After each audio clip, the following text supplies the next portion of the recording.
ব্যাপক সহিংসতায় আবার উত্তপ্ত ভারতের মণিপুর রাজ্য। অপহৃত ৬ মেইতি নারী ও শিশুর মরদেহ উদ্ধারের ঘটনাকে কেন্দ্র করে তুমুল সংঘর্ষ ছড়ায় উত্তর পূর্বাঞ্চলীয় রাজ্যটিতে। গাড়ি ভাঙচুর, সড়ক অবরোধ সহ স্থানীয় রাজনীতিকদের বাসভবনে অগ্নিসংযোগ করে ক্ষুব্ধ জনতা। আর এই পরিস্থিতি মোকাবেলায় অনির্দিষ্টকালের জন্য রাজ্যের ৩ জেলায় কারফিউ জারি করা হয়েছে। বন্ধ করা হয় মোবাইল ব্রডব্যান্ড ইন্টারনেট সেবা। লেবুর সুঘ্রাণ আরো বেশি, ত্বকের যত্ন আরো বেশি, চলে আরো বেশি। আপনার পকেটে কি বিদেশি না বাংলাদেশি? ঘটনার শুরু গেল সোমবার। মণিপুরের জিরিবাম থেকে নিখোঁজ হন মেইতেই সম্প্রদায়ের ৬ নারী ও শিশু, যাদের অপহরণ করে কুকি বিচ্ছিন্নতাবাদীরা।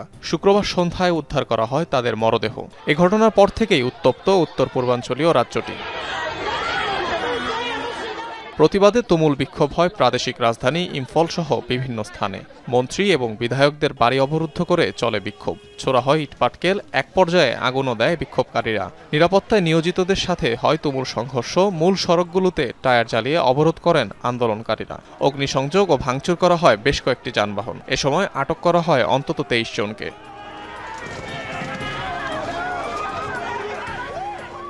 পরিস্থিতি নিয়ন্ত্রণে অনির্দিষ্টকালের জন্য কারফিউ জারি করা হয় রাজ্যের সবচেয়ে সহিংসতাপ্রবণ ৩ জেলা পূর্ব ইম্ফল, পশ্চিম ইম্ফল, থাউবাল সহ কয়েকটি জেলায়। ৭ জেলায় বন্ধ করে দেয়া হয় ইন্টারনেট সেবা। দেয়া হয়েছে নিরাপত্তাজনিত একাধিক বিধিনিষেধ।